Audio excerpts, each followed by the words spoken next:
Previous class में आप लोगों ने बिल्स ऑफ एक्सचेंज से रिलेटेड जो भी थ्योरी वगैरह था वो सब मैंने आपको समझा दिया।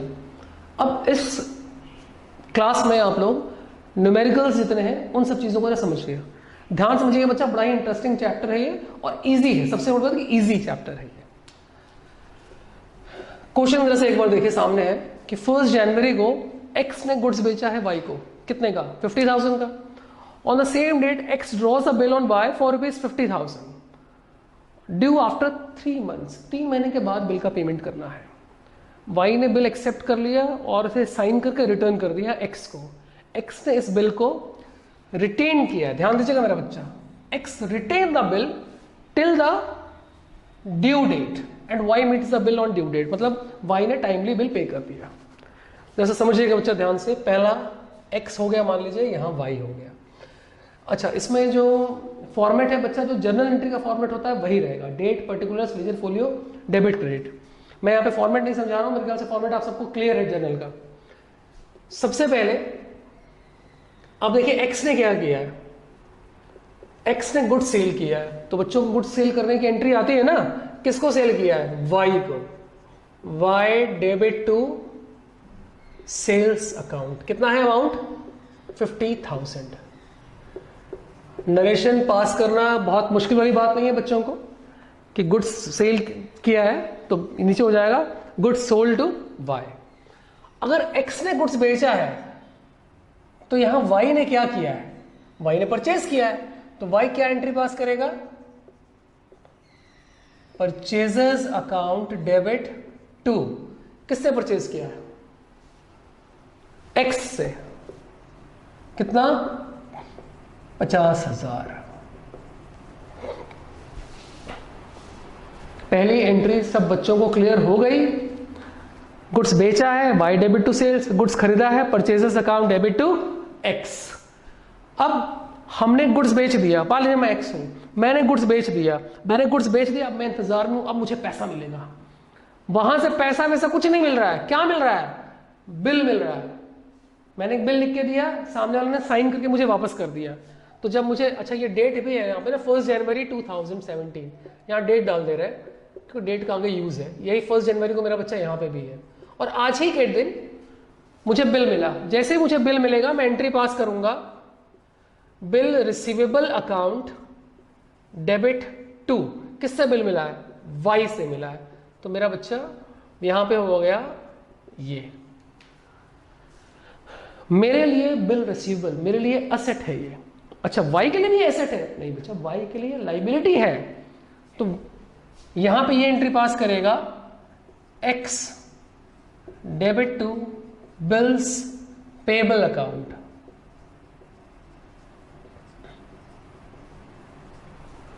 $50,000।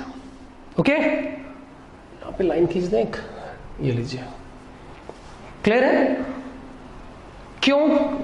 अब आप जरा सा समझ लीजिए कि एंट्री कैसे पास हो रही है, क्या कॉन्सेप्ट है। बिल रिसीवेबल को डेबिट करने का मतलब क्या हुआ? Bill receivable is kind of asset, debit what comes in. मेरे पास बिल रिसीवेबल आया, अगर मेरे पास कैश आता तो मैं कैश लिख देता। मेरे पास बिल रिसीवेबल आ रहा है तो मैंने बिल रिसीवेबल लिख दिया। वाई को क्रेडिट करने का क्या मतलब है? पर्सनल अकाउंट का रूल सबको याद है, debit the receiver credit the giver. Y is the giver, that's why he is to be credited. यहां पे देख लीजिए, debit the receiver, that's why X is debited. हमने क्या दिया है? बिल्स पेबल दिया है। हमारे पास से जो चीज जा रही है वो क्रेडिट हो जाएगी।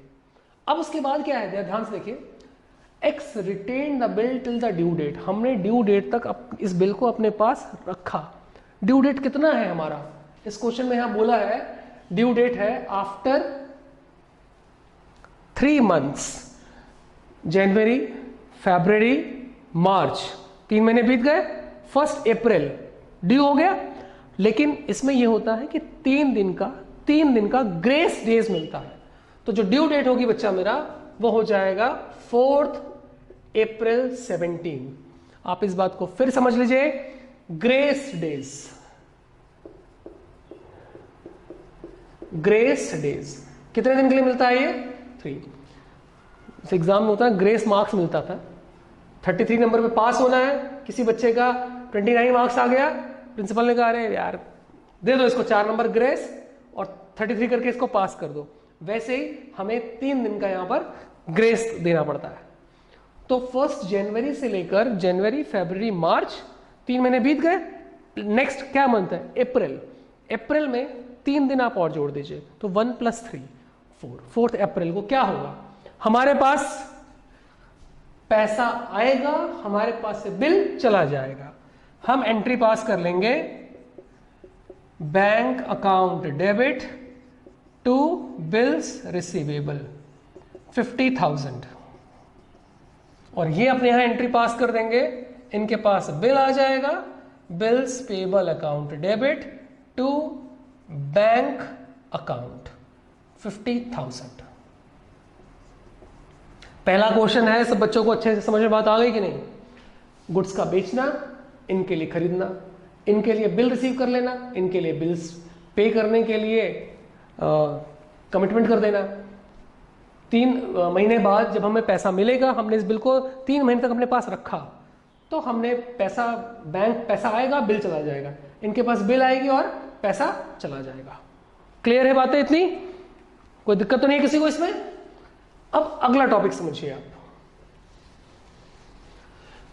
जो पहला मैंने आपको जो कॉन्सेप्ट समझाया बच्चा, इस कॉन्सेप्ट में था कि if the bill is retained till the due date. इसी क्वेश्चन को मैं आगे कंटिन्यू कर रहा हूं। पहले वाले में था कि if the bill is retained till due date.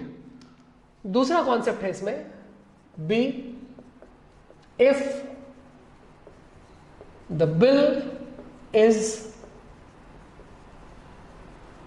Discounted before due date. हमने बिल को ड्यू डेट से पहले डिस्काउंट कर लिया, तो उस कंडीशन में क्या होगा? पहली एंट्री तो सेम है कि वाई डेबिट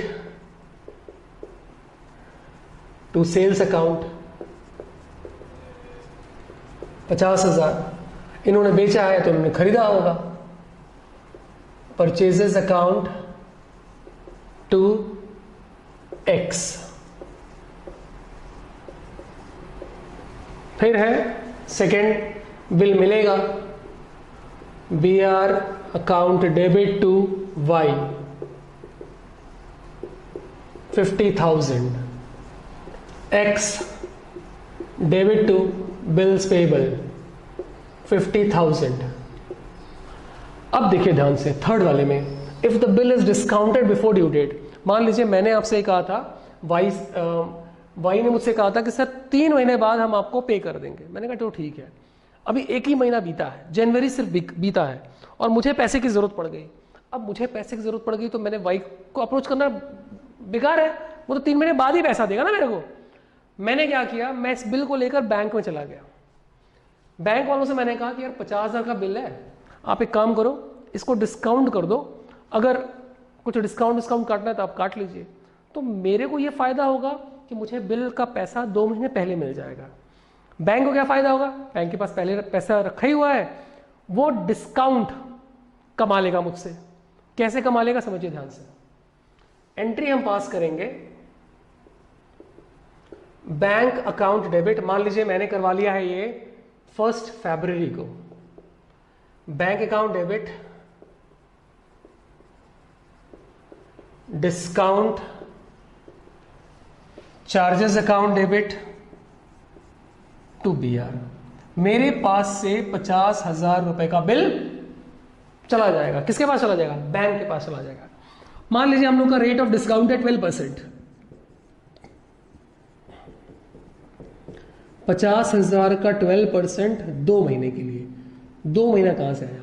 क्वेश्चन में तो 3 महीना लिखा था, तो यहां 2 महीना कहां से आया? मेरा बच्चा, ये बिल था 1 जनवरी 17 का। 3 महीने में से 1 महीना बीत चुका है।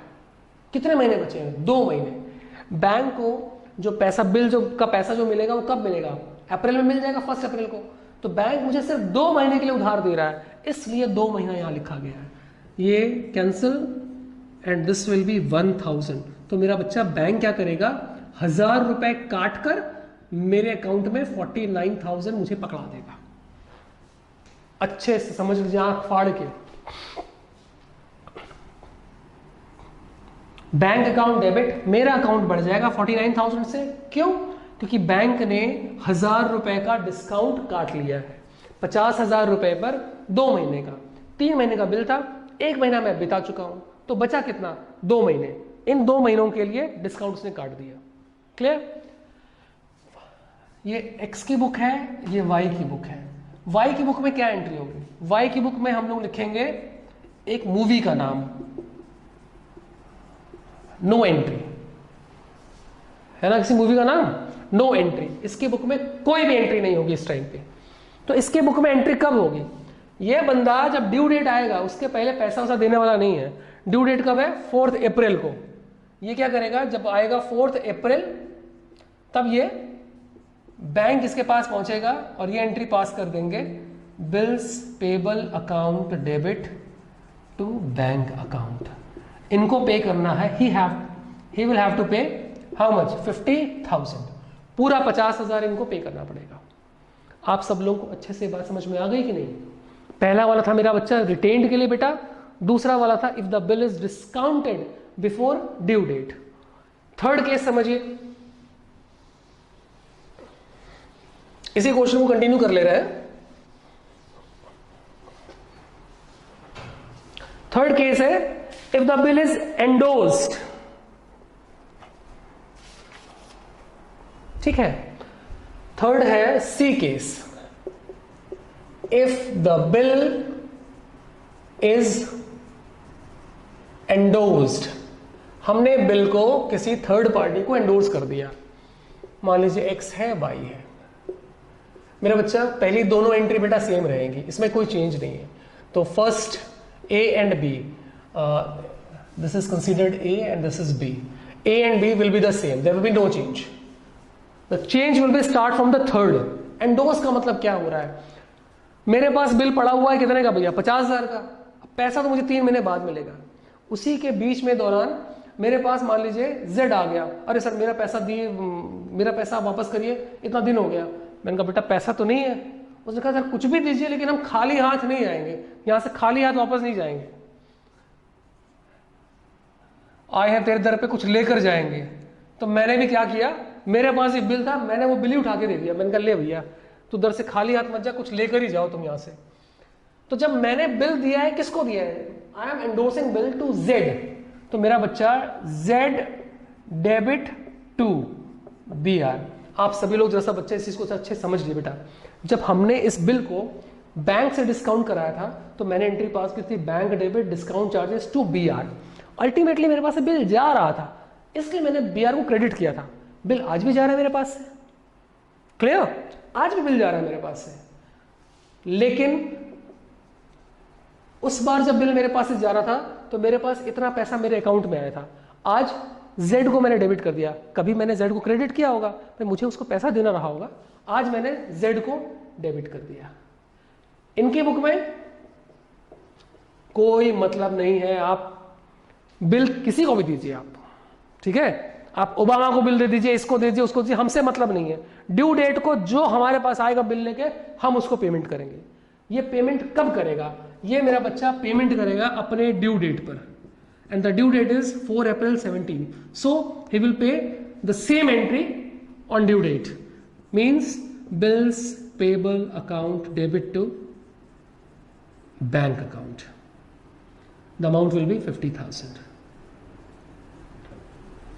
अच्छे से बात समझ में आ गई आप सबको? मेरा बच्चा बस देख लीजिए बेटा, जब एंडोर्स करेंगे तो कौन सी एंट्री पास हो रही है? जिसको भी एंडोर्स किया है, आपने अमिताभ बच्चन को एंडोर्स किया, लिख दिया Amitabh Bachchan debit to bills receivable. Obama को किया है, ओबामा डेबिट टू, ट्रम्प को किया, Trump debit to B R, बस। ठीक है, क्लियर है चीजें? आगे देखिए इसमें थर्ड केस था ये। फोर्थ केस देखिए जरा सा, इसी में समझा रहा हूं कि एंट्रीज इसकी कॉमन है। If the bill is endorsed हो गया। डी केस देख लीजिए आप लोग। डी है if the bill is sent for collection। अगर हमने बिल हम सेंड कर रहे हैं कलेक्शन के लिए, पहली एंट्री दूसरी एंट्री दोनों सेम रहेगा, इसमें कोई चेंज नहीं रहेगा, ठीक है? थर्ड एंट्री में चेंज होना शुरू होगा। थर्ड एंट्री में क्या चेंज होगा, हम यहां पे थर्ड एंट्री में लिखते हैं bills sent for collection account debit to BR 50,000, ठीक है। और इसकी बुक में, इसकी मतलब वाई की बुक में, इसकी बुक में डाल देंगे नो एंट्री, इसकी बुक में कोई भी एंट्री पास नहीं होगी। भाई हमने भेजा उससे क्या मतलब है यार, वो ड्यू डेट से पहले नहीं देगा पैसा, फिर जब हमें बिल मिलेगा तब हम एंट्री पास कर देंगे bank account debit to bills sent for collection account 50,000। और हमारे पास ये बिल का पैसा आया है, कैसे आया है यार, जब इसने पेमेंट किया होगा मेरा बच्चा तभी तो वो आएगा। तो ये अपनी बुक में एंट्री क्या पास करेगा, ये पास कर देगा भैया मेरे पास बिल आ गया और आज मैं पेमेंट कर रहा हूं BP account debit to bank 50,000। बहुत ज्यादा रफ हो गया यहाँ पे तो 50,000। आप सब लोग अच्छे से देख लीजिए, पहली दोनों एंट्री में कोई चेंज नहीं है, bill sent for collection to BR no entry, bank account debit to bill sent for collection, जब पैसा मिल जाएगा और यहां पे तब ये एंट्री पास करेगा bills payable account debit to bank. Very clear. और इसके बाद एक लास्ट है टॉपिक इसमें, ये लास्ट है बच्चा, rebate on bill discounted. This is the last one, rebate on bills discounted X, Y. First and second, the entry will be the same, no change. Third में चेंज होगा। क्या मतलब होता है rebate on bill discounted. Y मुझसे phone करके पूछ रहा है, सर एक बात बताइए, अगर हम आपको 1 महीने पहले पैसा दे दें, कुछ छूट वूट का है, कुछ सिस्टम है? मैंने कहा बिल्कुल है यार, 1 महीना पहले दोगे बिल्कुल छूट दूंगा मैं। उसने कहा सर कितना परसेंट रहेगा? मैंने कहा तुम बताओ। उसने कहा सर 12% के हिसाब से छूट दे दीजिए। मैंने कहा ठीक है यार, कोई दिक्कत नहीं है। तो अगर वो मुझे पैसा देगा, वो मुझे दे रहा है 1 महीने पहले, यानी कि 4 अप्रैल की जगह वो मुझे 4 मार्च को दे रहा है, तो मैं अपने एंट्री पास करूंगा bank account debit rebate account debit to BR। BR मेरे पास से जा रहा है 50,000 का, और मेरा बच्चा 50,000 का 12% 1 मंथ का हो गया 500 यहां, और यहां हो जाएगा 49,500। और सेम डेट को Y एंट्री पास करेगा, उसके पास बिल वापस आ गया है, bills payable account debit to bank account to rebate, यहां पे 50,000, यहां पे 49,500, और रिबेट में चला जाएगा 500। मेरे लिए वो 500 रुपए एक्सपेंस है, लॉस है, that's why I have debited. इनके लिए इनकम है, इसलिए इन्होंने यहां पर क्रेडिट कर दिया। मैंने आप लोगों को 5 केसेस समझा चुका हूं इसमें, ठीक है? सबको समझ में बात आ गई है? रिबेट ऑन बिल डिस्काउंटेड, सामने वाला मुझसे फोन करके पूछ रहा है पहले पैसा दे दे तो कुछ मिलेगा छूट वूट, 500 रुपए का छूट, मेरे लिए एक्सपेंस और इनके लिए income. Okay, no problem at all, clear है चीजें? ओके, थैंक यू बच्चा।